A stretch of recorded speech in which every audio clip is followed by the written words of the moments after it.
The blood came first. 3 drops on white silk, dark as a cardinal's sin, spreading across Vivian Ashford's wedding gown like accusations she couldn't deny. Her lip had split where Serafina Hargrave's ring caught flesh, and the metallic Please, taste of forgive copper me. flooded her mouth as It's too late for 150 that. guests watched in perfect crystalline silence. The chapel at Blackwell Manor had been built in I've waited for this 1723, moment. when As men have I, still my hanged love. pirates from the yardarms and women died in childbirth more often than not. Its stone walls had witnessed 2 centuries of Blackwell vows, christenings, and funerals. But they had never witnessed this. Serafina stood 3 feet away, her hands still raised from the strike diamonds glittering on fingers that had once worn Thaddeus Blackwell's engagement ring. She was beautiful in the way a viper is beautiful, all golden hair and sapphire eyes and a mouth curved in triumph. Her gown was worth of Paris, the kind that cost more than a working man earned in 5 years. The scent of her French perfume, Jicky, mingled with the dying roses on the altar and the sharp vinegar smell of Vivian's own fear. "You scheming harlot," Serafina said, her voice carrying to every corner of the vaulted ceiling, to every scandalized matron and delighted gossip. "You trapped him with your bankrupt father's debt. A Blackwell deserves better than a pauper's daughter playing dress-up in borrowed lace." Vivian stood perfectly still. Her left hand gripped her bouquet of winter jasmines so tightly the stems cut into her palm. Her right hand hung at her side, the wedding ring heavy and foreign, a golden shackle that had been forced onto her finger not 20 minutes earlier. She could feel the weight of every stare, the judgment thick as fog rolling in from Long Island Sound. She had known this marriage would be a battlefield. She had not expected the first shot to draw blood before the vows were even cold. Thaddeus Blackwell stood at the altar 10 feet to her right, close enough to intervene and far enough to pretend he hadn't seen. He was 32 years old, tall enough to make most men look like boys, with dark hair swept back from a face carved by some particularly unforgiving sculptor. His eyes were the color of a winter storm over the Atlantic, gray and merciless. They called him the frost heir in the society pages, the man who had rejected 23 brides in 3 years, who conducted business with the warmth of a March blizzard and the compassion of a creditor foreclosing on widows. He did not move to defend her. The silence stretched. Someone coughed. A woman near the back whispered something behind her fan. Vivian felt the moment crystallize around her, the kind of social death that no amount of money or beauty could resurrect. She would be the woman who got slapped at her own wedding, the desperate bankrupt who married for survival and couldn't even command her husband's protection. Unless... Vivian raised her chin. She had been raised by a mother who spoke 4 languages, and a father who lost fortunes at cards but never lost his ability to quote Shakespeare while doing it. She had watched her family's shipping empire crumble like sandcastles at high tide. She had held her father's hand when he died in a debtor's prison 2 weeks ago, his lungs full of the pneumonia that killed poor men faster than guillotines. She had sold herself into this marriage to save her 3 younger sisters from being sold to far worse fates. She would not die quietly.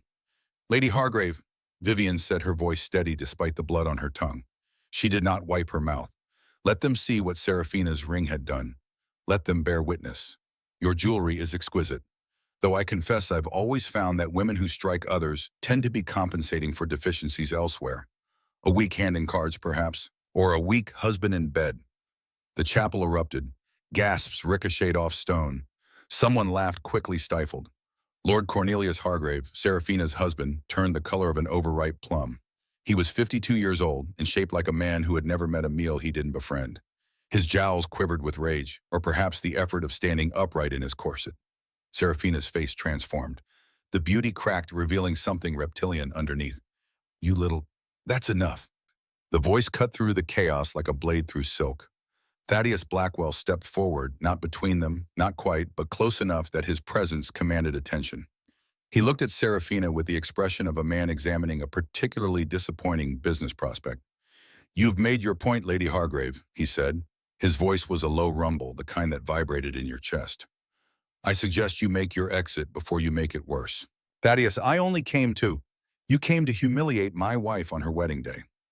He didn't raise his voice. He didn't need to. "Congratulations. You've succeeded. Now leave my property before I have you removed." Serafina looked at him as if he'd struck her. For a moment, something raw and wounded flickered across her face, something that might have been real if Vivian didn't know better. Then the mask returned harder than before. "She'll destroy you," Serafina whispered, just loud enough for the front pews to hear, "just like her father destroyed everything he touched." She turned in a rustle of silk and fury, Lord Cornelius waddling after her like a trained bear. Their footsteps echoed on the stone floor. The heavy oak doors slammed shut with a sound like a cannon shot. The remaining guests shifted uncomfortably. Vivian could hear her own heartbeat, could feel the blood drying sticky on her chin. Shame tasted like iron and burnt roses. Her wedding ring felt like a shackle forged in fire and locked with her own desperation. Thaddeus looked at her for the first time since the ceremony had ended. His eyes were unreadable, distant. He drew a handkerchief from his coat pocket, white linen with his monogram in silver thread, and handed it to her without a word. Yeah, mine. She took it, dabbed at her split lip. The handkerchief came away red. My apologies, he said, his voice flat. That was unseemly. Unseemly. As if she'd witnessed a minor breach of etiquette rather than a public assassination of her character. Vivian felt something cold and sharp settle in her chest. Something that might have been fury, or might have been the death of whatever foolish hope she'd been harboring. The reception is canceled. Thaddeus continued, addressing the room at large. Thank you for attending. Sterling will see you out. A murmur of disappointment. Chairs scraped. The guests filed out with backward glances and barely concealed excitement. This would be the story of the season, the Frost Hare's wedding where his bride got slapped and he barely defended her, where the bankrupt Ashford girl married up and got put in her place before the rice was even thrown. Within 5 minutes, the chapel was empty except for Vivian Thaddeus and an elderly woman in black who sat in the front pew like a raven perched on a gravestone. Dowager Octavia Blackwell, 80 years old and sharp as a Toledo blade. She had been the one to arrange this marriage, the one who had appeared at the Ashford sisters' boarding house 2 weeks after their father's death with a contract written in ink that might as well have been blood. Marry Thaddeus and save your sisters. Refuse and watch them sold to the factories or worse. Octavia stood now, leaning on her ebony cane topped with a silver wolf's head. She looked at Vivian with eyes that had watched empires rise and fall, that had buried 2 husbands and 3 children, and emerged harder each time. Well, Octavia said, her voice like crushed gravel, that was entertaining. Come along, girl. Time to consummate this farce. The walk from the chapel to the East Wing was a procession of humiliation. Blackwell Manor sprawled across 50 acres of Connecticut coastline like a stone leviathan. The main house had 47 rooms, not counting the servants' quarters. The stables or the conservatory where Thaddeus's mother had grown orchids before she died, giving birth to a stillborn daughter. The halls were lined with portraits of dead Blackwells, men who had made their fortunes in shipping and railroads, and the kind of ruthless business dealings that built empires on the backs of broken competitors. Vivian's footsteps echoed on marble floors. Her wedding gown trailed behind her, the train collecting dust and the ghosts of better days. Thaddeus walked ahead, his shoulders rigid, not looking back to see if she followed. Octavia brought up the rear, her cane tapping a steady rhythm like a death march. They passed servants who averted their eyes. They passed windows that looked out on gardens going dormant for winter, bare branches clawing at a sky the color of old pewter. They passed a life-size portrait of Thaddeus's father, a man who had died 10 years ago and left his son an empire and a reputation for being even colder than the son who inherited it. Finally, they stopped before a heavy oak door carved with scenes from classical mythology. Persephone being dragged to the underworld, Europa being abducted by Zeus in bull form. Appropriate decorations for a bridal chamber. Thaddeus opened the door, didn't hold it for her, walked inside and went straight to the sideboard where crystal decanters caught the dying afternoon light. Vivian stepped over the threshold. The room was enormous, dominated by a 4-poster bed draped in midnight blue velvet. A fire burned in the hearth, but it did nothing to warm the chill that seemed to emanate from the very walls. The windows looked out on the sound where whitecaps churned in the gathering dusk. Octavia followed them in. She looked at Vivian and with something that might have been approval, or might have been the satisfaction of a chess master moving a pawn into position. The marriage must be consummated, Octavia said, settling into a chair by the fire as if she intended to supervise. The contract is quite clear on that point. An heir within the year or the debt stands, and the Ashford girls go to the factories. Get out, grandmother, Thaddeus said without turning. He was pouring himself 3 fingers of what looked like scotch aged enough to be older than Vivian herself. I merely wish to ensure out. His voice dropped 20 degrees. Now. Octavia smiled a thin slash of satisfaction. She stood leaning heavily on her cane. Very well. But remember, boy, the contract requires proof. The sheets will be examined in the morning. She left, closing the door behind her with a soft click that sounded like a jail cell locking. Vivian stood in the center of the room, still holding the blood-stained handkerchief, Still tasting copper, she watched Thaddeus drain his glass in one long swallow and pour another. His hands were steady, his shoulders were rigid. He looked like a man preparing for an execution. "You can take the bed," he said finally, his back still to her. His voice was flat, emotionless, the voice of a man reading from a ledger. "I'll sleep in the chair. In the morning we'll tell my grandmother whatever she needs to hear. Then you'll move to the dower house on the east grounds. We'll live separately. You'll have an allowance. Your sisters will be provided for. But don't expect anything beyond that." He paused, took another drink. "This is a business arrangement. Nothing more." Vivian felt something sharp and hot flash through her chest.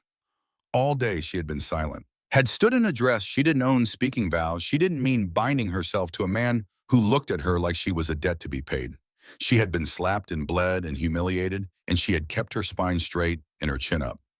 But this cold dismissal, this assumption that she would simply accept her role as the unwanted wife, tucked away in a cottage like an embarrassing secret. She kicked off her shoes. The sound of satin slippers hitting marble made Thaddeus turn. He looked at her, confusion flickering across his face for the first time all day. Vivian reached up and began unpinning the heavy lace veil that had been suffocating her since dawn. It fell in a pool of white at her feet. Her hair tumbled free, a chaotic mass of copper red that caught the firelight like autumn leaves burning.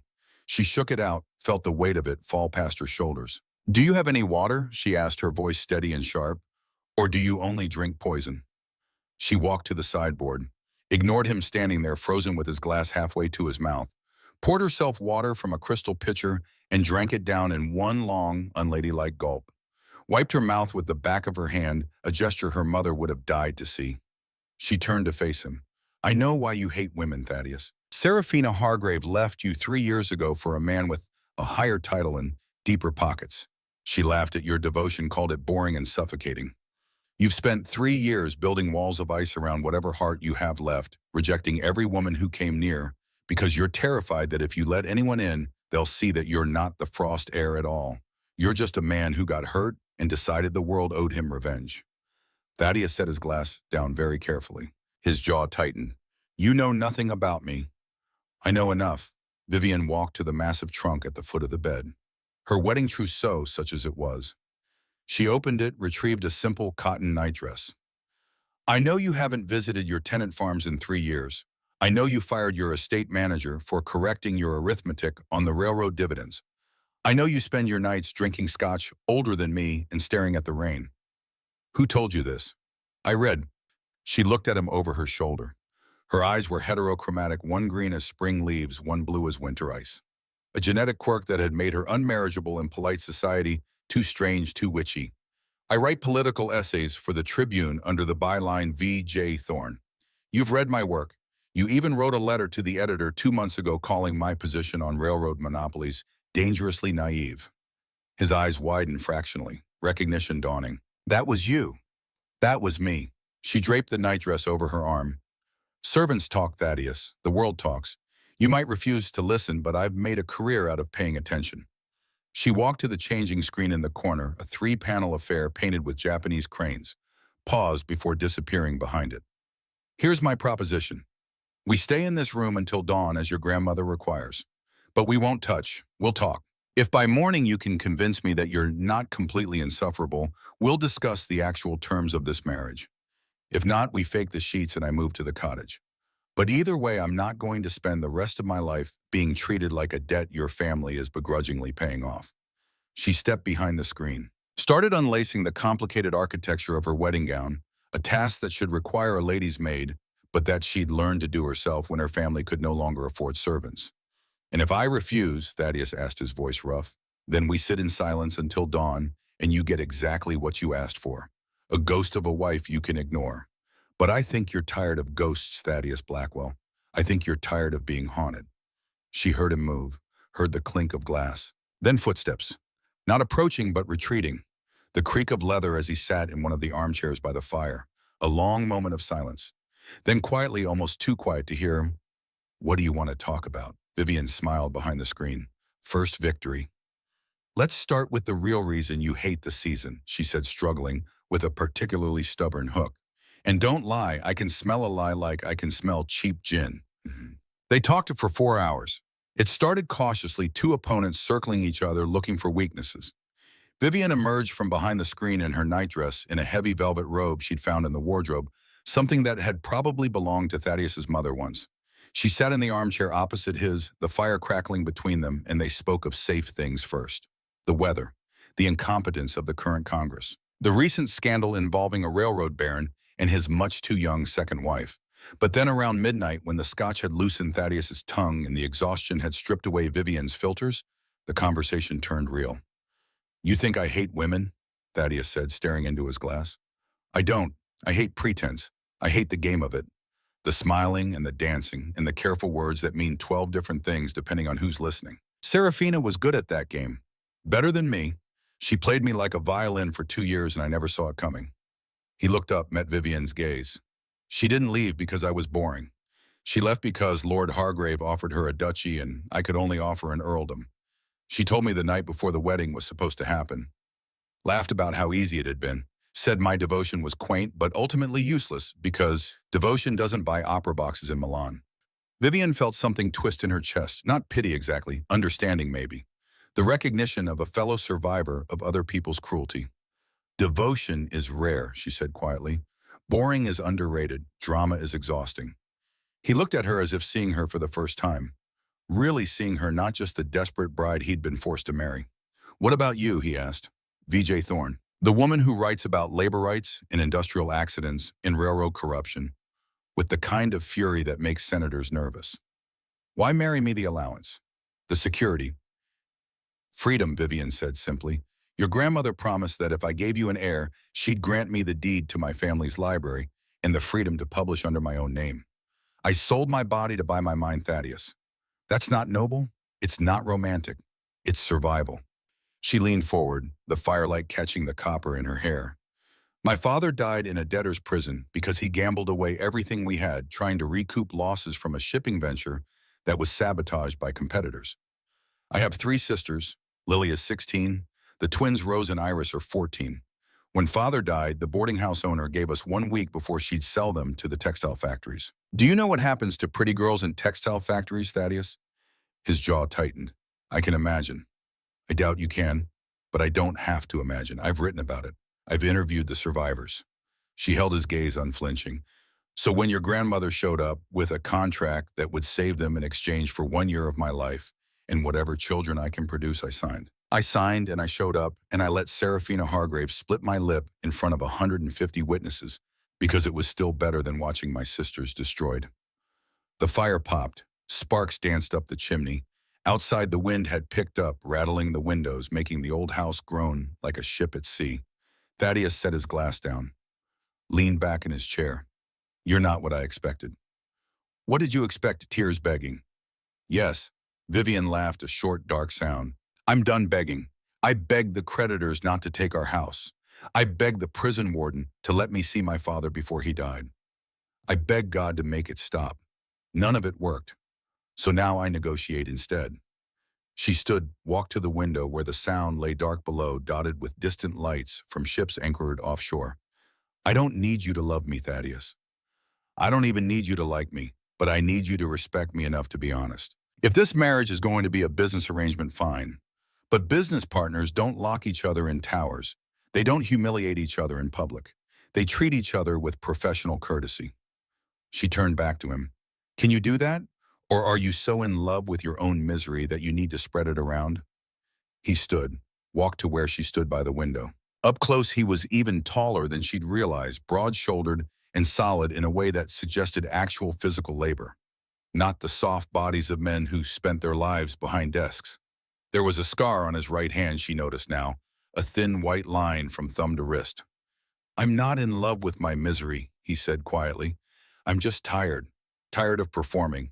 Tired of being what everyone expects. The frost heir, the ruthless baron, the man who rejected 23 brides." He looked down at her. In the dim light from the window, his expression was softer than she'd seen it, almost human. "Maybe you're right. Maybe I do need to let someone in before I freeze solid." Vivian felt her breath catch. They were standing close enough that she could smell him wool and whiskey and something clean like snow. Close enough that she could see the faint lines around his eyes, evidence that he'd smiled once even if he didn't anymore. Vivian, he said, and it was the first time he'd used her name. I can't promise to be a good husband. I can't promise not to fail you. But I can promise to try, if you'll give me the chance. She looked up at him, at this man who had been so cold, so distant, revealing cracks in his armor that she suspected he rarely let anyone see. One condition, she said. Name it. We start over, right now. Forget the wedding, forget Serafina, forget the contract. We talk. We learn who the other person actually is, and we decide together what this marriage will be. He held out his hand. Deal. She took it. His palm was warm, calloused in ways that suggested he did more than sign papers and count money. The handshake lasted a moment longer than strictly necessary. So, Thaddeus said, a hint of something that might have been a smile touching his mouth. VJ Thorne, tell me about the railroad monopoly article. Because I still think you're dangerously naive about the economics of competitive pricing. Vivian felt herself smile back, real and surprised. And I still think you're willfully blind to the human cost of your profit margins. They returned to their chairs, poured more drinks and water for her, scotch for him, and they argued. About economics and philosophy, about Rousseau and Adam Smith, about whether the government had a responsibility to regulate industry or whether the market would self-correct. They debated the abolition of child labor, the rise of the unions, the recent strikes in Pennsylvania that had turned bloody. Vivian discovered that Thaddeus was viciously intelligent with a mind like a steel trap that remembered every statistic, every precedent, every counter-argument. He discovered that she was fearless in debate, willing to challenge him on every point, backing up her positions with research and logic that matched his own. Around 3 a.m, the conversation turned personal again. Thaddeus told her about his childhood, about a father who measured love in profit margins, and a mother who died when he was 12, leaving him alone in a house full of servants who were paid to care but forbidden to love. Vivian told him about growing up in a family that had everything and lost it all, about learning that society only loves you when you're useful and discards you the moment you're not. My mother was a cryptographer during the war, Vivian said, curled up in her chair with her feet tucked under her. The fire had burned low glowing embers, casting dancing shadows. She worked for the Union, breaking Confederate codes. She could look at a string of nonsense letters and see meaning. She used to say that everything in the world is a code if you know how to read it. Behavior, fashion, language. All of it signals and patterns. Is that how you see people? Thaddeus asked. He had loosened his cravat hours ago, his collar open at the throat. He looked younger like this, less like the frost hair, and more like a man. His codes to be broken. Sometimes. She studied him. You, for instance. You're not cold because you want to be. You're cold because you're protecting something. The question is what? He looked at her for a long moment. Then quietly, hope. I'm protecting hope. Because if I let myself hope for something real and it gets destroyed again, I don't think I'd survive it. The honesty of it hit Vivian like a physical blow. She understood suddenly that this was the real Thaddeus Blackwell, not the frost heir, not the ruthless businessman. Just a man who had been hurt badly enough that fear had calcified into ice. You're not alone in that, she said softly. I'm terrified too. Terrified that I'll give you an heir and you'll still find a way to back out of the contract. Terrified that I've sold myself into a prison and the bars are just prettier than the ones my father died behind. Terrified that 10 years from now I'll wake up and realize I've become a ghost in my own life. Then we make a different deal, Thaddeus said. He leaned forward, elbows on his knees, intense in a way that made her pulse quicken. No prison, no ghosts. We build something real. Maybe not love, not yet, maybe never, but respect, partnership, honesty. You make it sound simple. It's not simple, but maybe it's possible. Outside, the sky was beginning to lighten. Dawn was coming, gray and cold and inevitable. They had talked through the night, two strangers becoming something that wasn't quite friendship, but wasn't enemies anymore either. Vivian stood. Her body ached from sitting so long, her eyes gritty with exhaustion. She walked to the bed, that massive four-poster that had loomed over the evening like a threat. She looked at it, then back at Thaddeus. I'm going to sleep now, she said. Real sleep. Not performance, not obligation. Sleep. He stood as well. I'll take the chair. No. She surprised herself with the word. Take the other side of the bed. We're adults. We can share a bed without it meaning anything more than two tired people getting some rest. He looked uncertain. Are you sure? I'm sure. She climbed onto the massive mattress, fully clothed in her nightdress and robe. The sheets were cool silk, probably worth more than her entire trousseau. She settled against the pillows, turned on her side to face the windows. She heard him move, felt the bed dip as he lay down on the far side, a careful 3 feet of space between them. They lay there in silence, listening to each other breathe, watching the dawn paint the sky in shades of pearl and ash. "Vivian," Thaddeus said quietly. "Yes. Thank you for tonight, for not being what I expected." She smiled into the darkness. "You're welcome, though for the record, you're still fairly insufferable." She heard him laugh, a soft, surprised sound. "I'll work on that." "See that you do." Silence fell again, but it was different now. Companionable, almost peaceful. Vivian felt her eyes growing heavy, exhaustion drawing her down into sleep. The last thing she was aware of before unconsciousness claimed her was the sound of Thaddeus's breathing, steady and deep, and the strange, unexpected feeling that maybe, just maybe, she wasn't alone anymore. Vivian woke to sunlight streaming through the windows and the sound of carriage wheels on gravel. For a moment she was disoriented. The bed was too large, the room too grand, the silk sheets too fine. Then memory crashed back. The wedding, the slap, the night of conversation. Thaddeus. She turned her head. The other side of the bed was empty, the pillow dented where his head had rested. She could hear water running in the adjoining dressing room. He was awake then, getting ready to face whatever came next. Vivian sat up, running her hands through her tangled hair. Her wedding gown lay in a heap where she'd left it by the changing screen. The fire had burned out, leaving the room cold and gray in the morning light. She felt hollowed out, emotionally exhausted, but also oddly peaceful. Last night had been strange and unexpected, and real in a way nothing else about this marriage had been. The water stopped running. A moment later, Thaddeus emerged from the dressing room, freshly shaved, dressed in riding clothes. He stopped when he saw her awake, something uncertain crossing his face. "Good morning," he said. "Good morning." She drew her robe tighter, suddenly aware of her disheveled state. "I heard a carriage." His expression darkened. "Yes, we have visitors."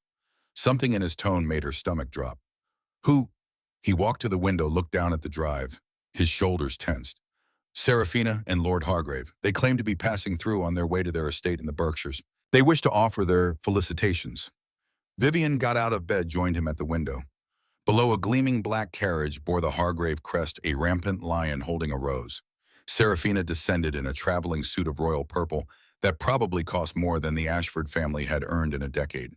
She moved with the grace of a woman who had never doubted her place in the world. "She's come to gloat," Vivian said quietly, "to see if the rumors are true that you married a nobody to save your fortune. She expects to find a cowed, weeping spinster. She expects to see you miserable." Thaddeus looked at her. In the morning light, his expression was clear and direct. "Then we'll have to disappoint her." He reached out, took her hand, the same hand he'd shaken last night when they made their deal. "Partners, remember, we faced this together." Vivian felt something warm bloom in her chest. Not love, not yet, but the beginning of trust, fragile and new. "Give me 20 minutes, she said. "I may not have Serafina's Worth gowns or her jewels, but I have something better." "What's that?" She smiled sharp and fierce. "I have the truth, and I know how to weaponize it." 20 minutes later, Vivian descended the grand staircase of Blackwell Manor, dressed for battle. She had found the gown in the depths of the wardrobe, buried beneath dust covers, and the scent of lavender sachets gone brittle with age.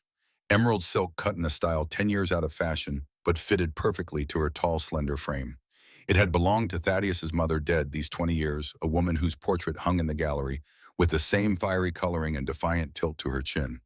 The color made Vivian's hair burn like autumn fire, made her eyes luminous, the green one matching the silk, the blue one startling as winter sky. She wore no jewelry except her wedding ring, deliberately simple against Serafina's diamonds. Her hair was swept up in a style she'd learned from her mother, severe and elegant, exposing the long line of her neck. She looked like exactly what she was, a woman with nothing left to lose and everything to prove. Thaddeus waited at the base of the stairs, dressed now in morning coat and waistcoat, every inch the lord of the manor. But when he looked up and saw her, something shifted in his expression. His eyes widened fractionally, his lips parted as if to speak, then closed again. "You look like a queen," he said finally, his voice rough. "I feel like an imposter," Vivian admitted, reaching the bottom step. Her hand trembled slightly as she took his offered arm. He covered her hand with his warm and steady. "You're not Vivian Ashford anymore. You're Lady Blackwell, my wife. And if anyone in that dining room treats you with anything less than absolute respect, I will throw them out personally. Even Serafina, especially Serafina." They walked through the halls together, their footsteps synchronized, a united front against whatever waited beyond the dining room doors. Vivienne could hear voices, the clink of silverware, the comfortable sounds of breakfast being served. Her stomach churned with nerves and hunger in equal measure. She hadn't eaten since yesterday morning, too anxious to touch the wedding breakfast that had been prepared and then canceled. The footman opened the doors. Vivienne stepped through on Thaddeus's arm, chin high, spine straight, every inch of her mother's daughter. The breakfast room was a cavernous space, dominated by a mahogany table that could seat 30. Morning light streamed through tall windows overlooking the sound, catching dust motes and making them dance like tiny stars. Portraits of dead Blackwells lined the walls, stern men and severe women who had built this empire on ruthlessness and refused to apologize for it. At the head of the table sat Dowager Octavia Blackwell, dressed in her perpetual morning black, sipping tea with the satisfied expression of a spider who just watched a fly land in her web. To her right sat Lord Cornelius Hargrave, already working through a plate piled high with sausages, eggs, and what appeared to be an entire kidney pie. His jowls quivered as he chewed. And there, sitting in what Vivienne suspected was usually Thaddeus's chair, was Serafina. She was radiant.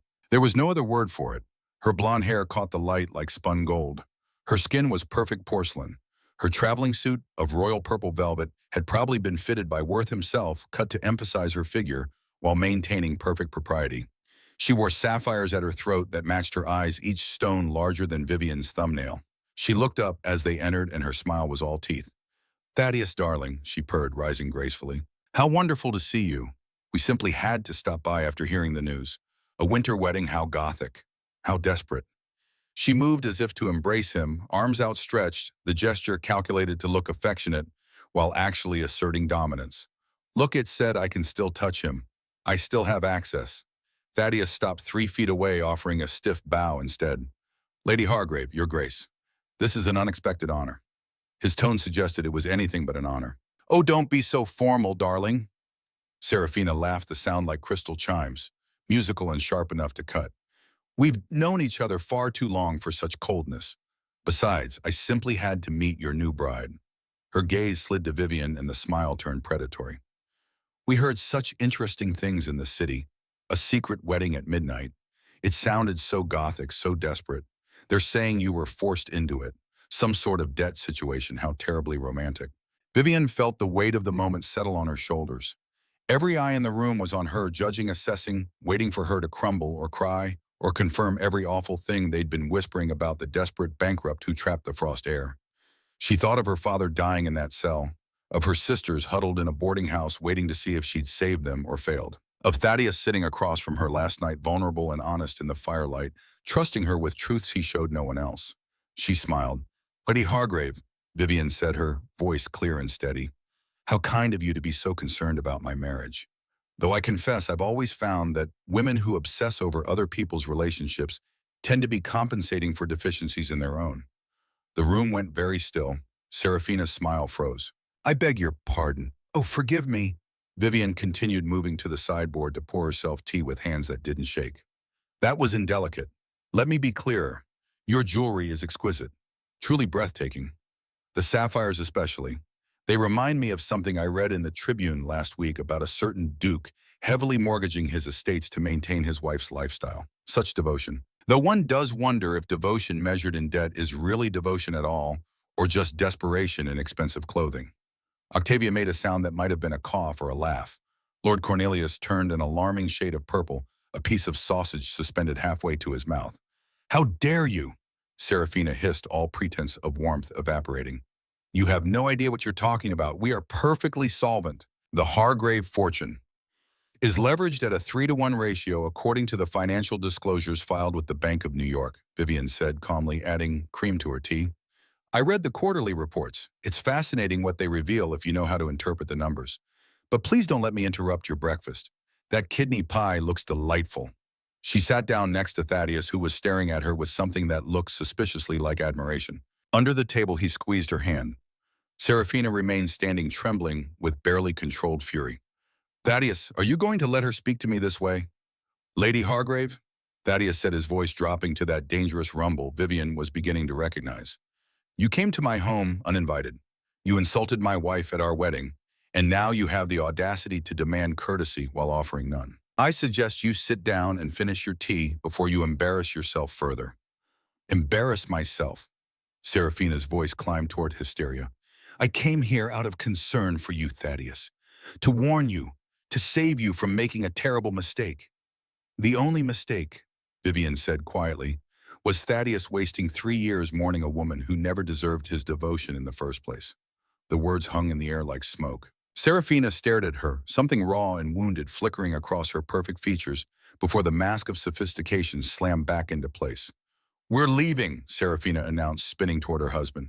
Cornelius, get up. We will not stay in a house where we are treated with such disrespect. Lord Cornelius looked torn between his indignation and his breakfast. The breakfast was winning. But my dear, the kidney pie. Now, he sighed, heaved himself to his feet with visible effort, dabbed at his mouth with a napkin. Perhaps it's for the best, he said, looking at Thaddeus with watery eyes.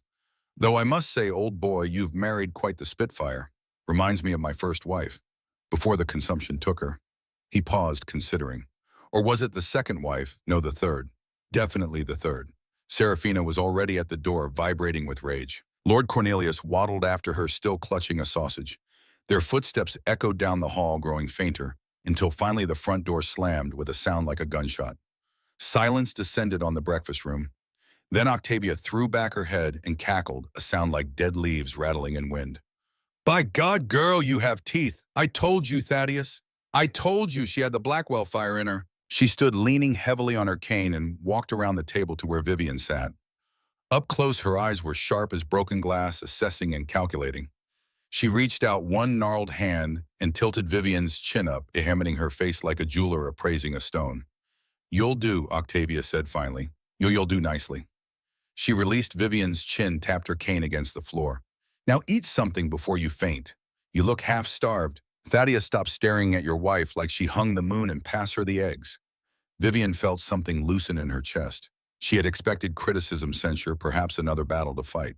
Instead, she'd won Octavia's approval, and somehow that felt more important than defeating Serafina.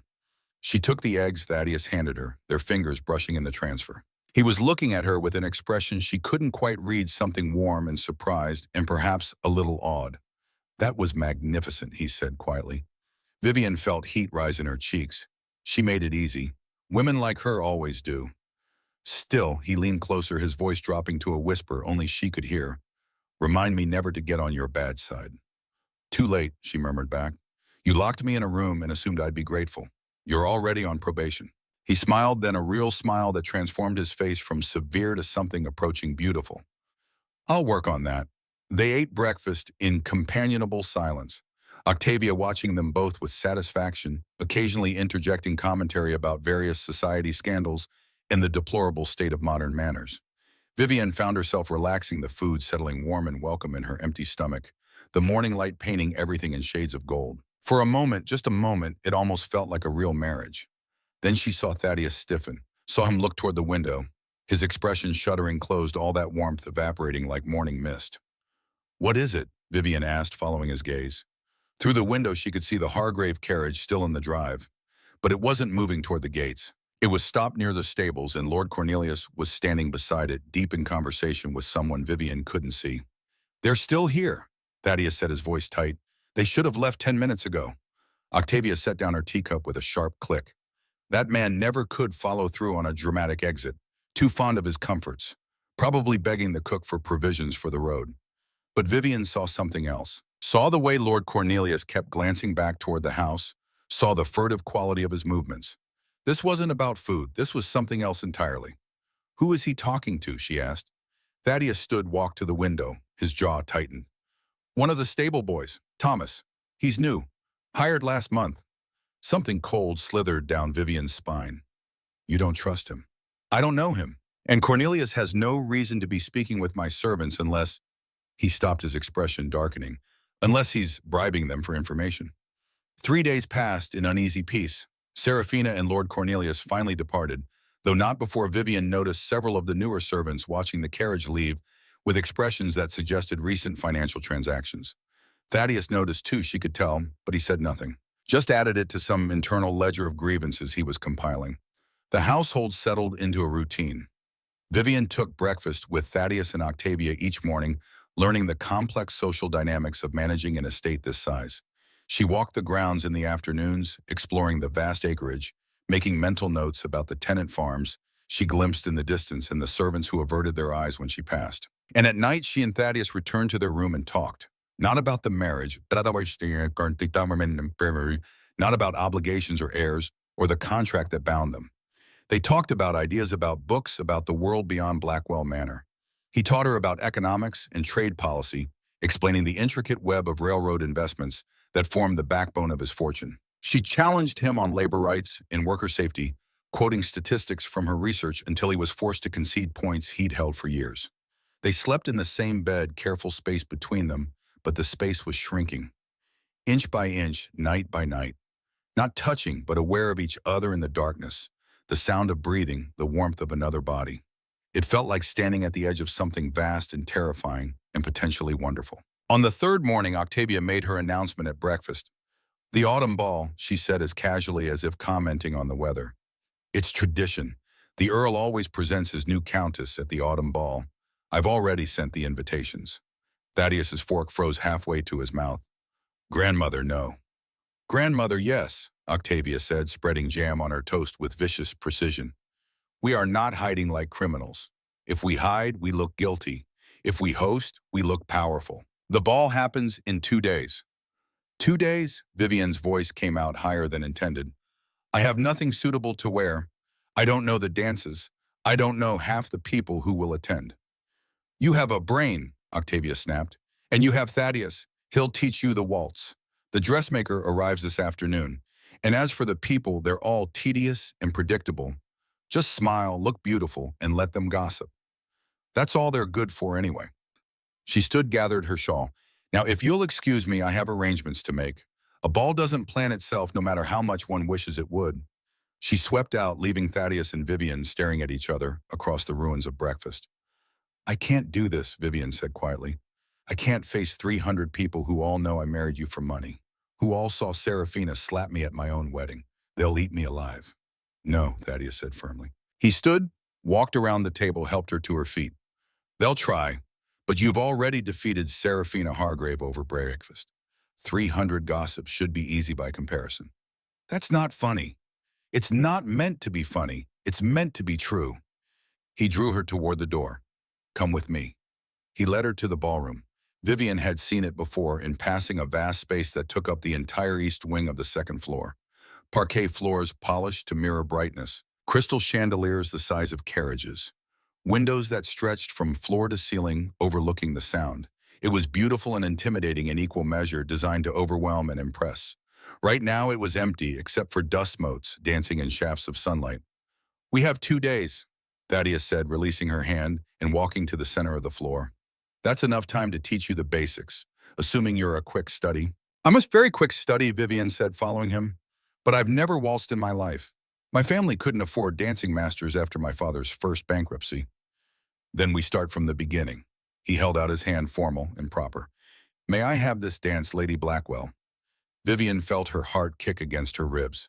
This was different from their nighttime conversations, from breakfast banter with Octavia as chaperone. This was just the two of them alone in this enormous room, about to touch in ways they hadn't yet dared. She took his hand. His palm was warm, calloused in ways that told stories of labor she still didn't fully understand. He drew her closer, one hand at her waist, the other holding hers extended. The position was intimate without being inappropriate, close enough that she could smell him, wool and soap, and something clean like snow. "The waltz is 3/4 time," he said, his voice dropping to that low register that made her skin prickle. 1, 2, 3, 1, 2, 3. I lead, you follow. Trust me not to let you fall." He began to count, moving them through the basic steps. Vivian stumbled, caught herself, tried to feel the rhythm. It was harder than it looked, trying to move in tandem with another person, trying to anticipate which direction he would turn. She stepped on his foot. "Sorry. Don't apologize. Try again."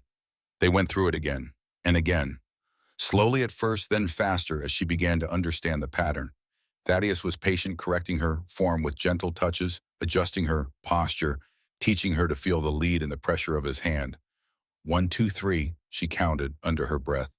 1, 2, 3, don't step on the Earl. He laughed, and the sound startled her so much she missed a step entirely. He caught her before she could stumble, steadying her with both hands at her waist. "You can step on me all you like, Vivian," he said, and there was something in his voice that made her look up. "I don't break easily." Their eyes met. In the sunlight, she could see flecks of blee in his irises, almost silver against the gray. He was close enough that she could count his eyelashes if she wanted, could see the faint scar on his jaw that she'd never noticed before. The moment stretched, tension building like a string drawn taut.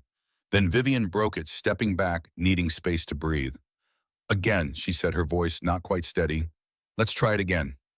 They danced for 2 hours. By the end, Vivian could waltz without counting, could follow his lead without thinking. She was sweating, her hair coming loose from its pins, her dress rumpled. But she could dance. Thaddeus looked disheveled too, his cravat loosened, his hair falling across his forehead. He was breathing hard, and when he smiled at her, it was warm and real, and entirely without the frost she'd first known. "You're a natural," he said. "Tomorrow we'll work on the turns. For now you should rest. The dressmaker will be here within the hour, and Madame Colette is not patient with tired clients." "Madame Colette?" Vivian asked, following him out of the ballroom. "The finest dressmaker in New York. French, temperamental, and worth every penny of her outrageous fees." He glanced at her. "Grandmother spares no expense when it comes to appearances." But Madame Colette, when she arrived with her assistants and her trunks of fabric, had not come to create a triumph.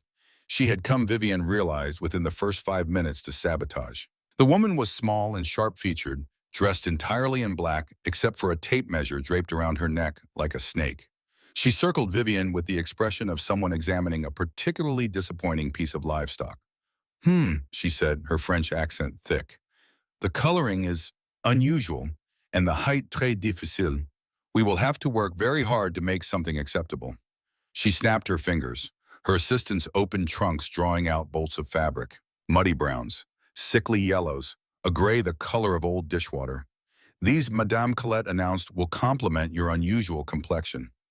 Vivian looked at the fabrics, looked at the woman's satisfied smirk, understood instantly what was happening. Someone had paid Madame Colette to make her look awful, to ensure she'd be a laughingstock at her own debut, and she could guess exactly who. "No," Vivian said quietly. Madame Colette's eyebrows rose. "Pardon." "I said no. Those colors are hideous, and you know it." "Who paid you, Serafina Hargrave?" The woman's expression flickered. Confirmation. Vivian felt rage flash through her, white-hot and clarifying. She thought of her sisters waiting for her to succeed or fail, of Thaddeus teaching her to waltz with infinite patience, of Octavia's sharp approval over breakfast, of 300 people waiting to watch her crumble. She would not give them the satisfaction. "Get out," Vivian said, her voice deadly calm. "Take your ugly fabric and your bribery and get out of my house." "But the Dowager will hear that I sent you away for incompetence. Now go." Madame Colette gathered her things with offended dignity and swept out, her assistants scrambling after her. The door slammed. Vivian stood alone in the fitting room, surrounded by discarded fabric, her heart hammering. She had just dismissed the finest dressmaker in New York. She had nothing to wear to the ball. Nothing except she remembered the wardrobe. The old gowns, Thaddeus's mother's clothes. She ran. The wardrobe in her room was enormous, built into the wall deep enough to walk into. Vivian had been avoiding it, feeling like an intruder touching another woman's things. But now she threw the doors wide and began searching through gowns. Most were impossibly dated styles from 20 years ago that would look ridiculous now.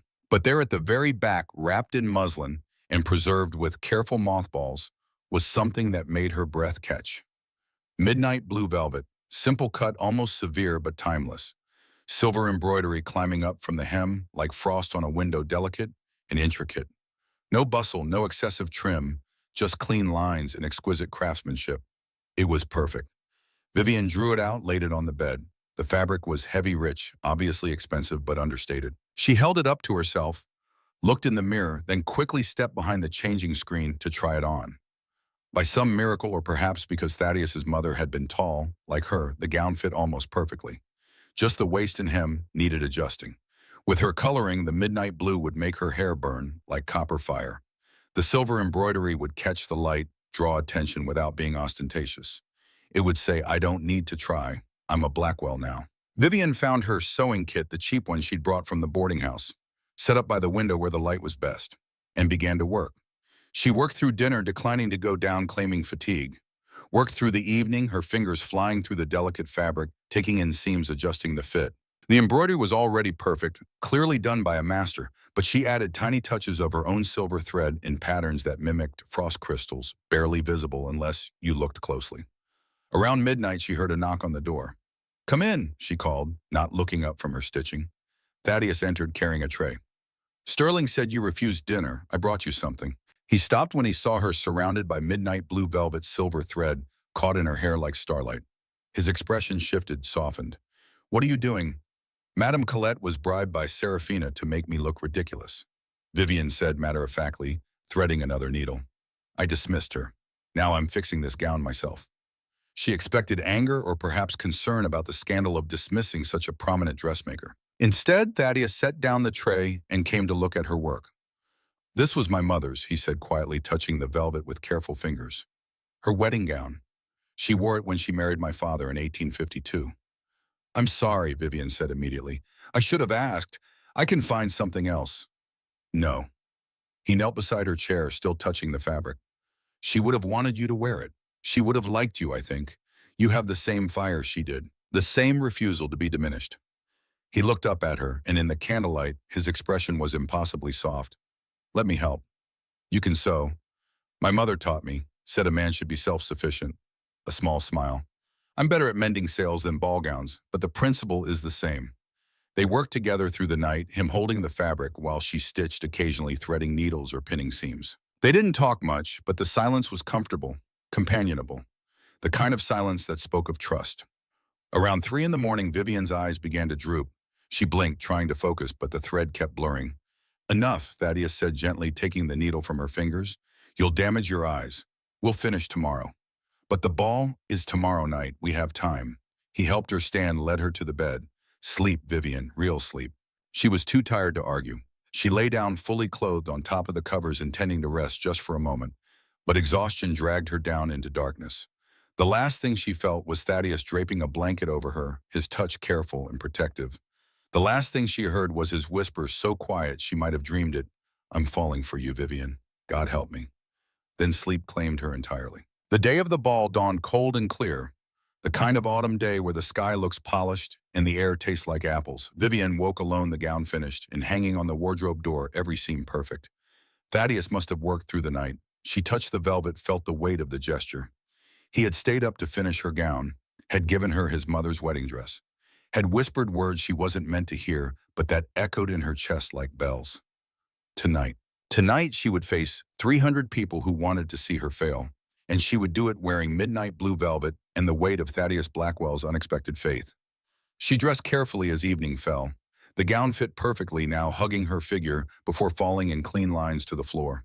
She left her hair simple, swept up, but with tendrils escaping to frame her face. No excessive jewelry, just the Blackwell diamonds. Octavia had sent up a necklace of sapphires and diamonds that had belonged to Thaddeus's grandmother. When she looked in the mirror, she barely recognized herself. She looked like a countess. She looked like she belonged. The door opened. Thaddeus stood there in full evening dress, black tailcoat and white waistcoat, looking like something out of a storybook. But when he saw her, he went very still. "Vivian," he breathed. "Will I do?" He crossed the room in 3 strides, took her hands in his. "You'll do more than that. You'll be the most beautiful woman there." "Serafina will be there," Vivian said, trying to joke, but her voice came out shaky. "Serafina is pretty," Thaddeus said. "You're magnificent. There's a difference." He offered his arm. "Ready." Vivian took it, felt the solid warmth of him beneath the fine wool. "No, but let's go anyway." They descended the stairs together into the sound of music and laughter, into the ballroom, where 300 people waited to judge whether the Frost heir's desperate bride could survive her first real test. At the landing, Vivian paused.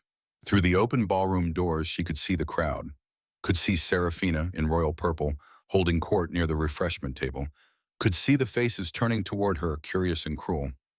Her courage wavered. Thaddeus squeezed her hand. "Whatever happens tonight, Vivian, we face it together. Partners, remember." She looked up at him, at this man who had been so cold, who had opened like a flower in the warmth of their midnight conversations, who had stayed up all night to finish her gown, who was looking at her now like she was something precious and worth protecting. "Partners," she agreed, and together they walked into the light and the music and the waiting storm. The butler's voice carried over the din of conversation like a church bell at noon. The Earl and Countess of Blackwell. 300 faces turned in unison. 300 pairs of eyes fixed on Vivian as she descended the final steps on Thaddeus's arm, the midnight blue velvet whispering against marble, the Blackwell diamonds catching candlelight and throwing it back in sharp, defiant sparks. The silence was absolute, suffocating. Vivian could see them all in that crystalline moment. The matrons in their Worth gowns and borrowed jewels fans raised to hide mouths already shaping gossip. The men in their evening dress assessing her the way they assessed horses at auction. The debutantes clustered like pastel flowers, their faces masks of envy and schadenfreude. And there near the refreshment table, Serafina, in royal purple silk that cost more than a working family earned in a year, her smile sharp as broken glass. This was the moment. Succeed here and she might survive this marriage. Fail and she would be the laughingstock of society, the desperate bankrupt who thought she could buy her way into the Blackwell legacy with her father's debts. Thaddeus's hand tightened on hers, a steady pressure, an anchor. Then he did something unexpected. He drew her closer to his side, a possessive gesture that was impossible to misinterpret. And he looked at the assembled crowd with an expression that could have frozen the Atlantic. "My wife," he said, his voice carrying to every corner of the ballroom. Not an introduction, a declaration of ownership and protection, a line drawn in marble and candle wax that said, "Touch her and answer to me." The spell broke. Conversation resumed, a wave of sound that rolled over them.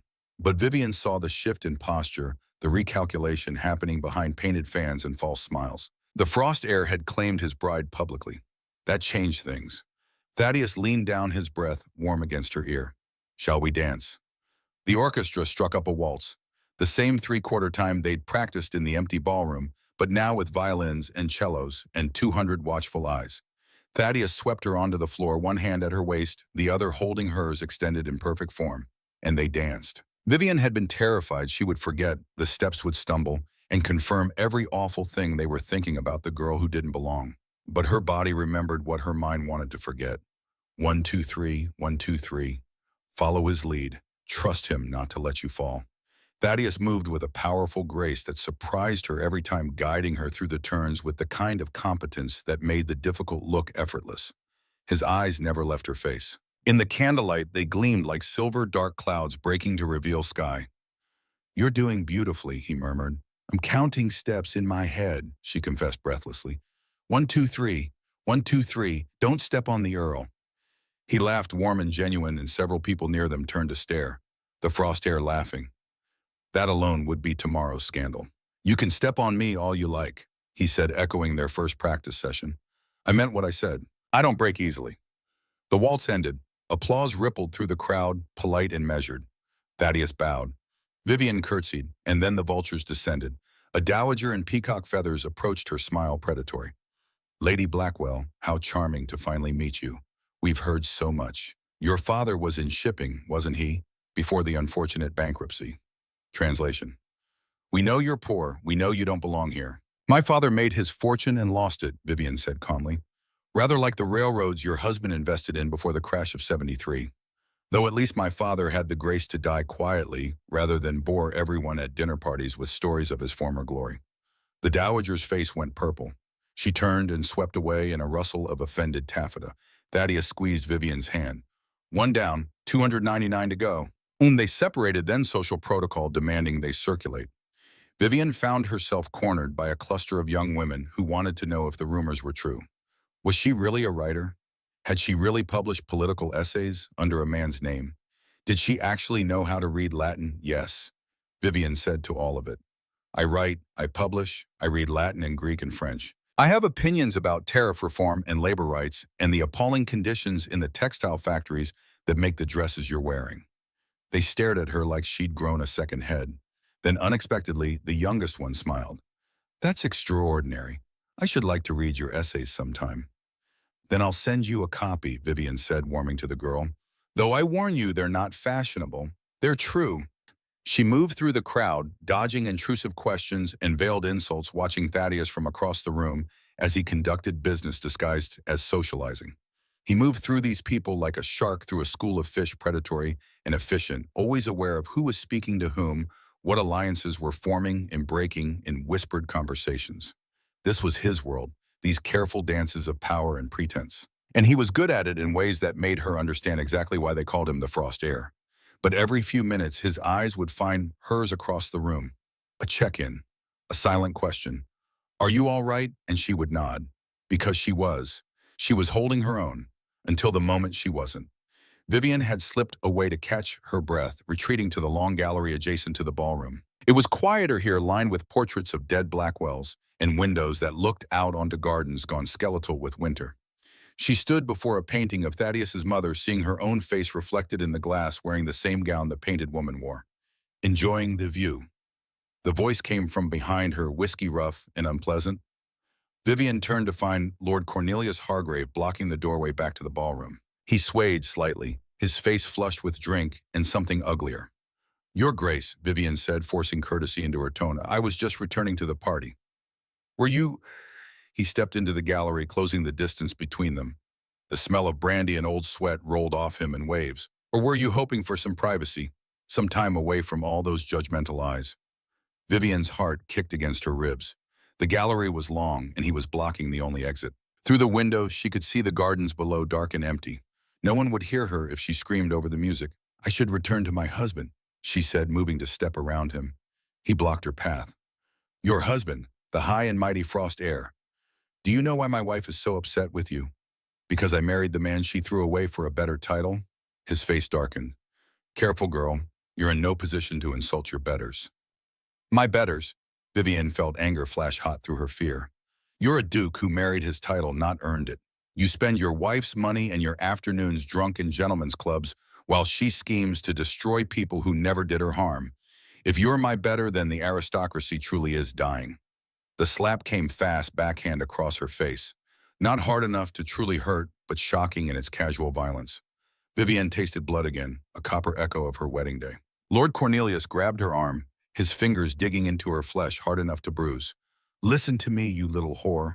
My wife wants to destroy you. She's already arranged to publish your father's debt records in the Times. Every sordid detail of how he gambled away fortunes and died in debtor's prison like the failure he was. By next week, everyone will know exactly what kind of desperate trash Blackwell married. He leaned closer, his breath hot against her face. But I could be persuaded to stop her. I could make this all go away one night, a quiet arrangement. You visit me in New York next week. I tell Serafina to drop the matter. Blackwell keeps his dignity. You keep your position. Simple. Vivian felt bile rise in her throat. She thought of her sisters, of the contract she'd signed in blood and desperation, of Thaddeus teaching her to waltz, of midnight conversations and shared vulnerability, and the fragile trust they'd been building like a bridge over dark water. She looked at Lord Cornelius with his piggy eyes and wet mouth and hands that thought they could take whatever they wanted. Looked at him and saw every man who had ever tried to break her, to diminish her, to make her small and silent and grateful for scraps. No, she said clearly, his grip tightened. You don't understand. I understand perfectly. You're a pig who thinks he can buy consent with threats. But here's what you don't understand. I didn't survive my father's death and poverty and a forced marriage just to let a pathetic drunk paw at me in a portrait gallery. So here's my counteroffer. Let me go leave this house immediately, and maybe I won't tell my husband that you assaulted his wife. Lord Cornelius's face went from red to purple. You stupid bitch. Let her go. The voice came from the gallery entrance, low, deadly, vibrating with barely contained violence. Thaddeus stood there, and he didn't look like the Frost Heir anymore. He didn't look like a civilized earl conducting business at a ball. He looked like something ancient and dangerous, like the privateers his grandfather had been, the kind of men who settled disputes with cutlasses and left bodies for the sharks. Lord Cornelius released Vivian's arm and stepped back, hands raised. Now, Blackwell, we were just chatting. Thaddeus walked forward, not hurrying, each footstep deliberate, echoing off the walls like drum beats before an execution. He stopped between Vivian and Lord Cornelius, his body a wall of controlled fury. If you ever, Thaddeus said, his voice so quiet it was terrifying, touch her, look at her, or speak her name again, I will forget that I am a gentleman. I will remember that my grandfather was a privateer who hanged men from the yardarm and fed them to the fish. Do you understand me? Lord Cornelius blustered, trying to salvage dignity. You threaten a duke, I could ruin you. You threaten a pig. Thaddeus took another step forward. Lord Cornelius stumbled backward. And if you think you can ruin me, you clearly haven't been paying attention to the bodies I've left behind. Get out of my house. Take your wife and get out. If I see your carriage on my land in 10 minutes, I release the dogs. Are we clear? Lord Cornelius fled. Actually ran his bulk heaving as he scrambled for the door, desperate to escape the cold promise of violence in Thaddeus's eyes. The gallery fell silent except for Vivian's ragged breathing. Thaddeus turned to her. The rage vanished from his face, replaced by panic, by fear. He reached out but stopped before touching her, as if afraid he might break her. Did he hurt you? His voice was rough, scraped raw. Vivian shook her head, tried to speak. Found her voice caught somewhere between her chest and her throat. She raised trembling fingers to her split lip, felt the blood there, and something inside her cracked open. She had been so strong, had survived the wedding and the humiliation and the breakfast war and this whole terrible ball. But this casual violence, this assumption that her body was negotiable, this reminder that in the eyes of men like Cornelius, she would always be a commodity to be bought or traded or taken. The tears came before she could stop them. I'm sorry, she gasped, trying to wipe her eyes. I shouldn't. I'm not usually. Thaddeus gathered her into his arms, drawing her against his chest and holding her while she shook. One hand cradled her head, fingers threading through her carefully arranged hair. The other wrapped around her waist, protective and sure. You have nothing to apologize for, he said fiercely. Nothing. He's a monster and she's worse, and I should have killed him for touching you. He said Serafina will publish my father's debts in the Times, Vivian said against his chest, that everyone will know that you'll be humiliated. Let her publish it. Thaddeus drew back enough to look at her face to wipe her tears with his thumbs. Let her scream it from the rooftops. I don't care about the scandal, Vivian. I don't care what they print or what they say. I care that you're safe. I care that you're here. He pressed his forehead to hers. His hands framed her face, careful of her injuries, infinitely gentle. I thought I married you to save my family's name, to pay off a debt and keep the scandal buried. But I was wrong, so wrong. You're not saving my past. You're saving my future. He kissed her, not the polite kiss of their wedding, not careful or measured or controlled. This was desperate and real, tasting of salt tears and copper blood, and something fierce and fragile that might have been the beginning of love. Vivian kissed him back, wrapping her arms around his neck and drawing him closer, melting into the solid warmth of him. For one perfect moment, the world narrowed to just this, just them, just the thunder of two hearts finally beating in time. Then a scream shattered the night, high and piercing and full of genuine terror. Coming from the ballroom, Thaddeus broke the kiss, his eyes wide. Grandmother. They ran. The ballroom had transformed into chaos. The music had stopped. People pressed against the walls, a ring of horrified spectators around something on the floor near the refreshment table. Someone was crying. Someone else was shouting for a doctor. Thaddeus pushed through the crowd with Vivian at his heels. And there on the marble floor, surrounded by shattered crystal and spilled champagne, lay Dowager Octavia Blackwell. She was on her back, clutching her chest, her face gray as ash. Her eyes were open but unfocused, rolling in their sockets. Her breath came in terrible, rattling gasps. Foam flecked her lips. Grandmother. Thaddeus fell to his knees beside her, taking her hand. Don't speak, don't move. Sterling, get the doctor. Now. Sterling Blackwell, Thaddeus's cousin, stood frozen nearby, his face white as bone. I already sent for him. He's coming. Octavia's fingers dug into Thaddeus's lapel with surprising strength. She drew him down, her lips moving, trying to form words through the foam and the gasping. The safe, she rasped, barely audible. She knows about the safe, the real will. Hush, Thaddeus said desperately. Save your strength. The tea. Octavia's eyes found something over his shoulder, focused with sudden, terrible clarity. Serafina brought tea. Tasted bitter. The key. Her hand went to her neck, to the chain that always hung there that held the master key to the Blackwell vault, the repository of 3 generations of wealth and secrets. The chain was broken. The key was gone. Thaddeus's head snapped up.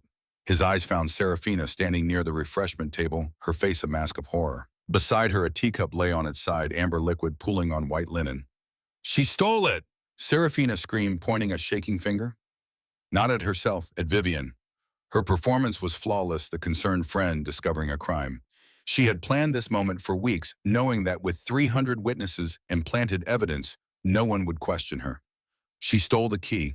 Ask her, ask your wife where she was before the ball. Ask what she was doing in the West Wing near the vault. Every eye turned at Vivian.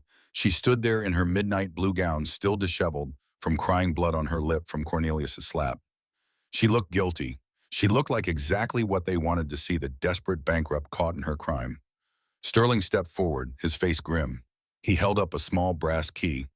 I found this in Lady Blackwell's room during a security check an hour ago, hidden in her jewelry box. Vivian felt the floor tilt beneath her. That's not possible. I've never been near the vault. And this, Sterling continued, drawing a folded paper from his pocket.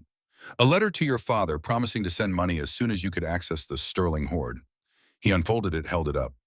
Vivian saw looping handwriting, jet black ink, her name signed at the bottom, in a flourish she would never make. That's not my handwriting, she said, her voice rising. Look at it, I don't write like that. I use brown ink. I never— Lies, Serafina spat. All lies. We warned Thaddeus about you. We told him you were a gold digger, a thief. And now look, his grandmother is dying and you're caught with the key to the family fortune. The crowd murmured. Agreement. Confirmation. This was what they'd expected all along. The bankrupt girl revealing her true nature.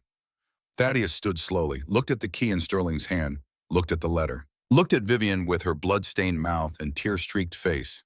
Vivian saw something shift in his expression, saw the walls slam back into place, the frost reforming, the trust they'd built cracking like ice over deep water. Thaddeus, she whispered, please, you have to believe me. He looked at his grandmother possibly dying on the floor, at the evidence in his cousin's hands, at 300 witnesses who had watched this unfold. His jaw tightened, his eyes went cold. The frost air returned and he looked at Vivian like she was a stranger. Take her to the tower room, he said, his voice void of emotion. Lock her in and send for the sheriff. If my grandmother dies, this isn't theft, it's murder. 2 footmen stepped forward, seizing Vivian's arms. No, she gasped. Thaddeus, please. After everything you know me, you know I wouldn't.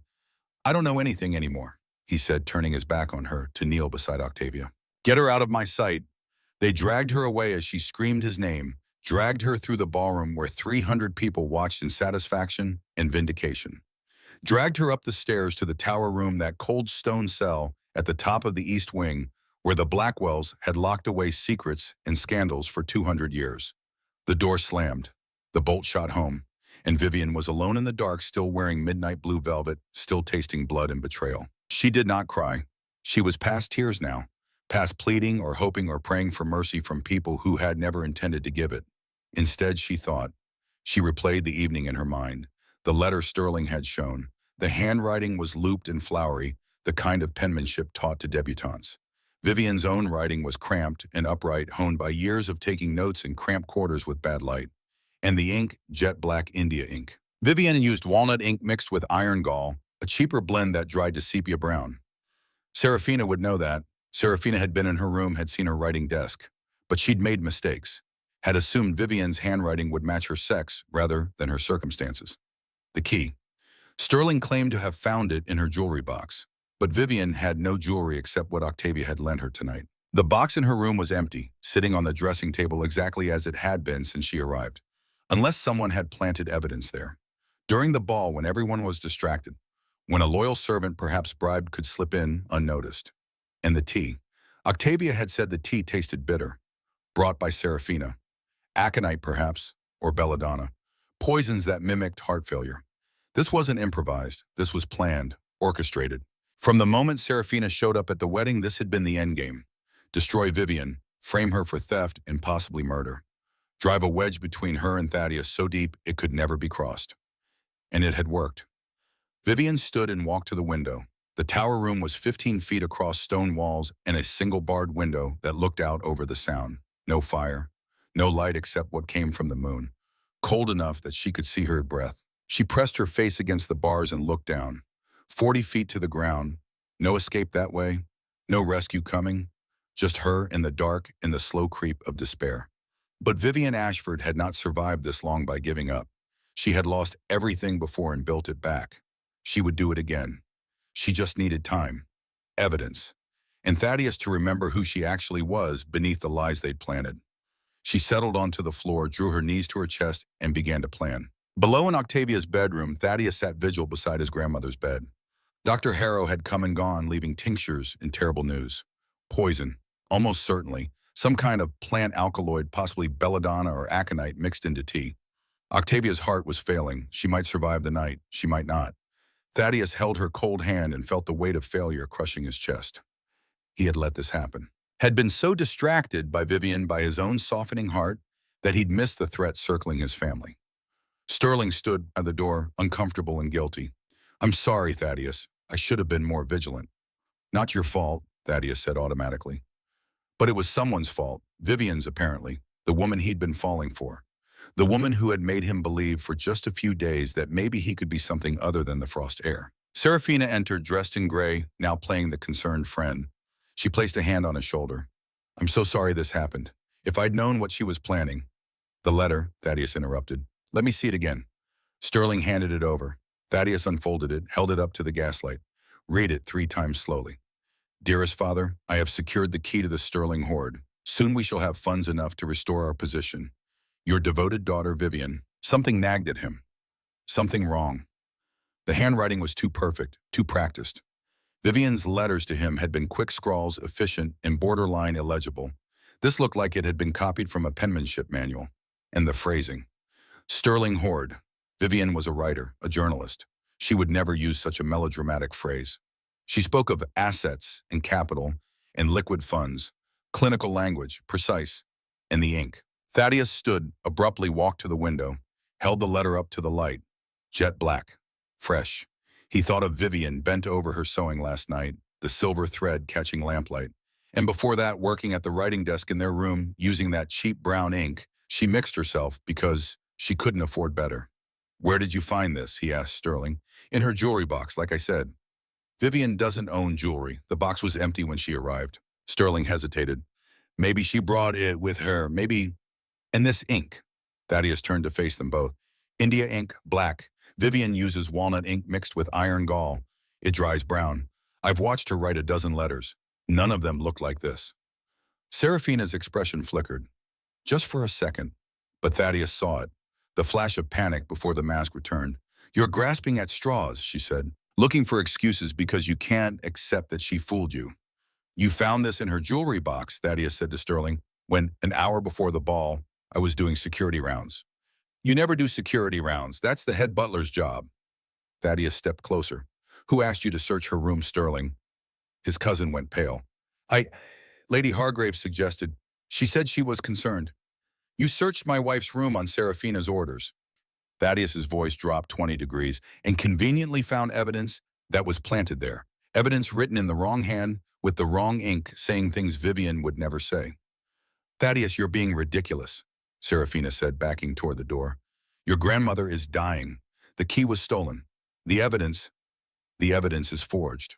Thaddeus walked to the fireplace, knelt down, started sorting through the ash. "And I'm willing to bet if I look hard enough, I'll find proof of it. Drafts, maybe, practice runs.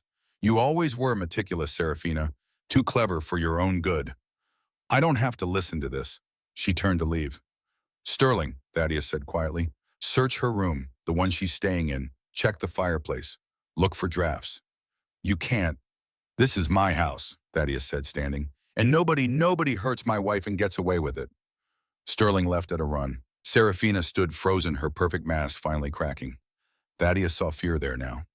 Real fear. He thought of Vivian locked in the tower. Vivian, who had survived her father's death and poverty and a forced marriage, who had stood up to Serafina over breakfast, who had dismissed a corrupt dressmaker and stayed up all night fixing her own gown, who had kissed him like he was worth saving. He had betrayed her, had seen evidence from his ex-lover, and ignored everything he knew about the woman he'd married. "Grandmother," he said, turning to the bed, "if you can hear me, squeeze my hand." Octavia's fingers tightened weakly around his. "Did Serafina poison you?" A squeeze. Yes, rage, white-hot and clarifying, flooded through Thaddeus. He turned to Serafina. "You poisoned my grandmother. You framed my wife. You tried to destroy both of them to get back at me." "You're insane," Serafina whispered. Sterling burst back through the door, breathless. "Found it in the fireplace. Crumpled paper. Practice runs of the letter. Different attempts at forging her signature." He handed the evidence to Thaddeus. Multiple sheets, all with attempts at copying Vivian's name, getting progressively better until the final version matched the letter they had been shown. Thaddeus looked at Serafina, at this woman he'd once thought he loved, at the beautiful poisonous creature who had decided that if she couldn't have him, She'd destroy anyone who could. I'm going to give you one chance, he said quietly. One chance to leave before I have you arrested for attempted murder. Take your pathetic excuse for a husband and get out of my sight. You'll regret this, Serafina hissed. I'll ruin you. I'll tell everyone. Tell them. Thaddeus stepped close enough that she flinched. Tell them you poisoned an 80-year-old woman because you were jealous. Tell them you framed an innocent girl. Tell them anything you want. I have evidence. I have witnesses. And I have connections that will see you in prison if you ever come near my family again. Serafina fled. They heard her screaming, for Lord Cornelius heard the commotion as servants scrambled to pack their things, heard the carriage wheels on gravel 15 minutes later. Good riddance. Thaddeus turned to Sterling. Get Dr. Harrow back here.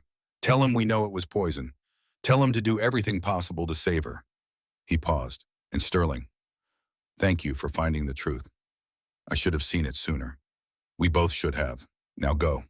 Alone with his grandmother, Thaddeus sank into the chair beside her bed. She was breathing easier now the immediate crisis passed. She would survive. Dr. Harrow's treatments were working, but Vivian was still locked in the tower. Still thinking he'd betrayed her. Still believing he'd chosen his old love over the new one. He had to fix this. Vivian heard footsteps on the tower stairs around 4 in the morning. She'd been awake all night, huddled against the wall, running through scenarios and evidence in her mind, building her defense even though she knew it was probably hopeless. Once society decided you were guilty, facts rarely mattered. The bolt scraped back. The door swung open. Thaddeus stood there holding a lantern. His cravat was undone, his hair disheveled. He looked like he'd aged 10 years in 5 hours. Vivian pushed herself to her feet, refusing to cower. Have you come to take me to the gallows, my lord? He flinched at the ice in her voice, set the lantern down, and then to her complete shock, he fell to his knees. I'm a fool, he said, his voice scraped raw. The worst kind of fool. I saw forged evidence from a woman who's lied to me before, and I ignored everything I knew about you, everything we'd built. I locked you in a tower on your 3rd day as my wife because I was too damaged and too scared to trust the evidence of my own heart. He looked up at her, and his eyes were shining with unshed tears. Sterling found draft copies of the letter in Serafina's room. Practice runs learning to forge your signature, and grandmother woke up. She told me Serafina brought her the tea, that it tasted bitter, that she stole the key while grandmother was convulsing. Vivian felt her knees go weak. She gripped the wall for support. Octavia's alive.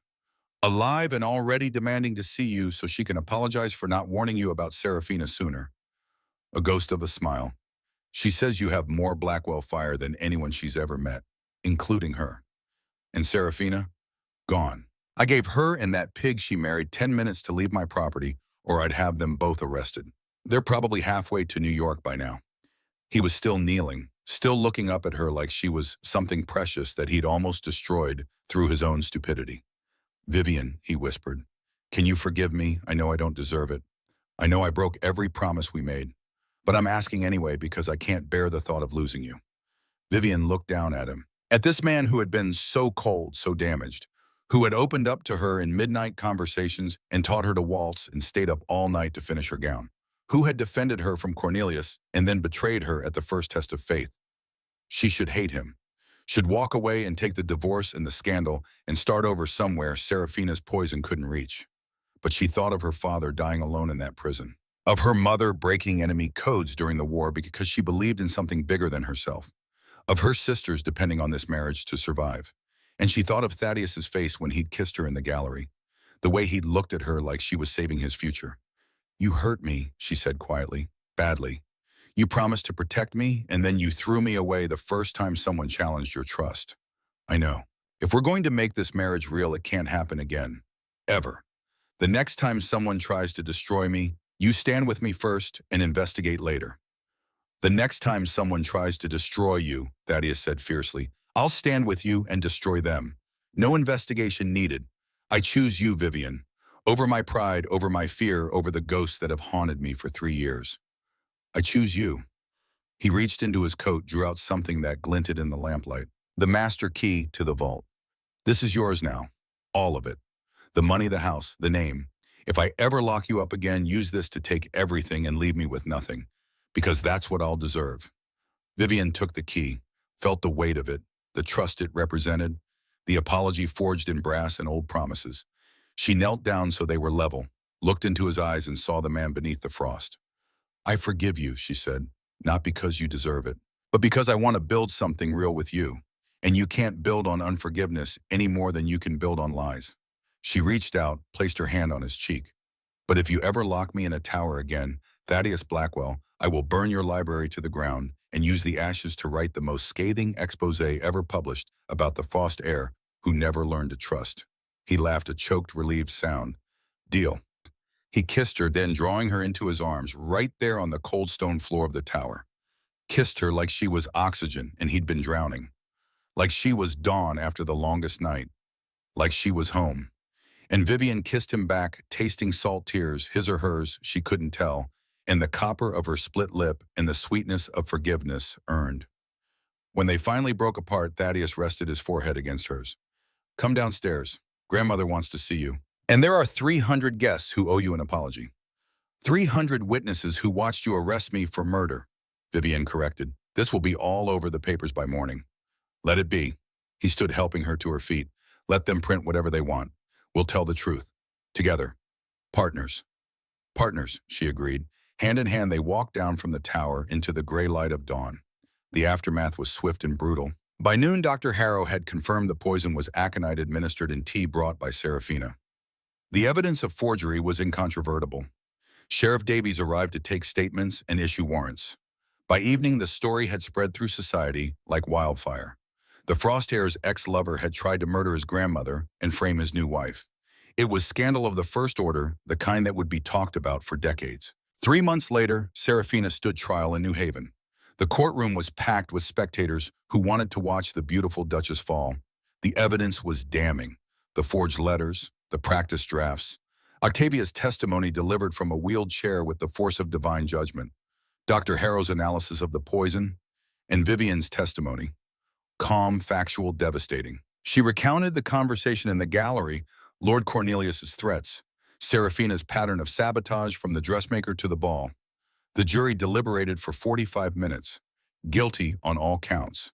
20 years in prison. Lord Cornelius, who had turned state's evidence against his wife to save himself, received a lighter sentence. 10 years. But his title was stripped, his estate seized to pay debts. He would die in prison, forgotten and unmourned. Vivian watched from the gallery as they led Serafina away in chains. Felt no triumph, no satisfaction.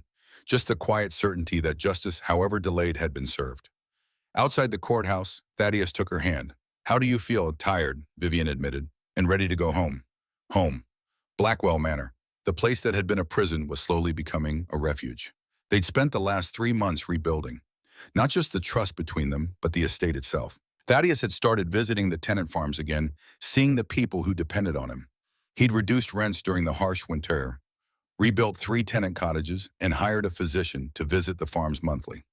Vivian had started a school for the children of railroad workers, using her voice and his money to push for reforms, better safety standards, shorter hours, and end to child labor in the Connecticut mills. Her essays in the Tribune, now published under her own name, had influenced 2 state legislators to introduce labor bills. Together, they'd become a force for change rather than preservation of the status quo. And at night, they returned to their room and talked. Sometimes about politics or philosophy, sometimes about nothing at all. And they touched now freely and often. The careful space between them and bed had disappeared entirely. They hadn't consummated the marriage yet, not from lack of desire, but from a shared understanding that it would happen when they were ready, when it meant something beyond obligation. That night came in the spring, 6 months after the trial, after Octavia had recovered fully and taken to ruling the household from her wheeled throne. After Vivian's first book had been published under her own name to critical acclaim. After Thaddeus had laughed more in half a year than he had in the previous decade. They were in the library arguing about tariff policy when Vivian made a point so sharp and irrefutable that Thaddeus threw his head back and laughed. Not the polite chuckle of a gentleman, but a real full-bodied laugh that filled the room with warmth. When he looked at her again, something had shifted in his expression. A wall falling, a door opening. "Vivian," he said quietly. She looked up from her notes. "Yes, I love you."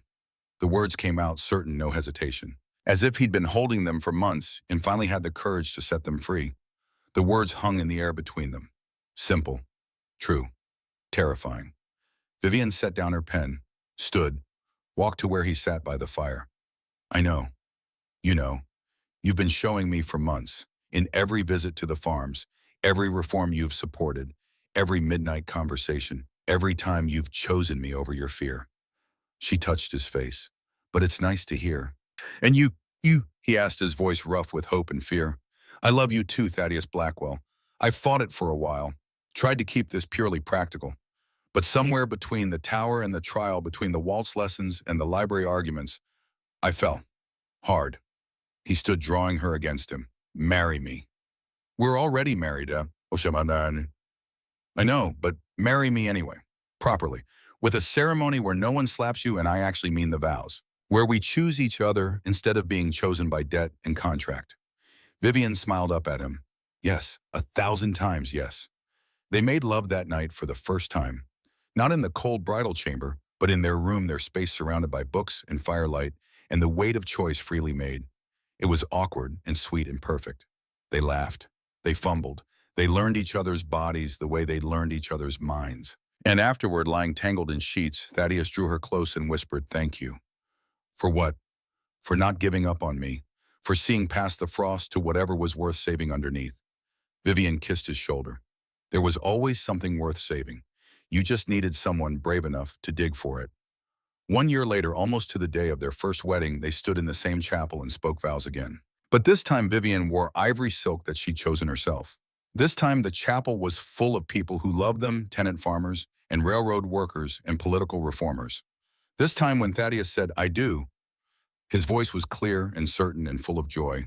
And this time when they kissed, 300 people applauded instead of judged.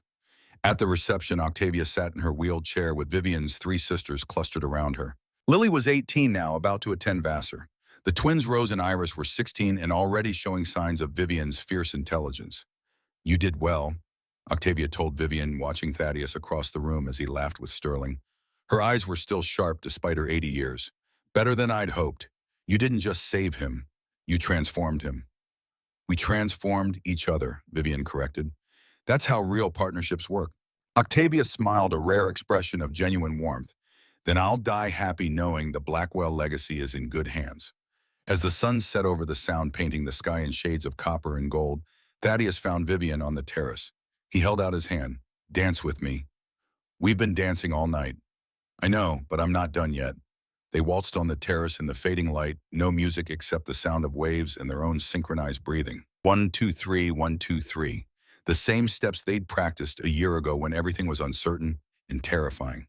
"Are you happy?" Thaddeus asked. Vivian looked up at him, at this man who had been forced to marry her and had chosen to love her instead, who had fought his own demons to stand beside hers, who had given her freedom and partnership and a love neither of them had been looking for. "Yes," she said simply, "I'm happy." And she was. The frost air had melted. And in his place was a man who understood that the greatest wealth wasn't in the vault, but in the woman dancing in his arms.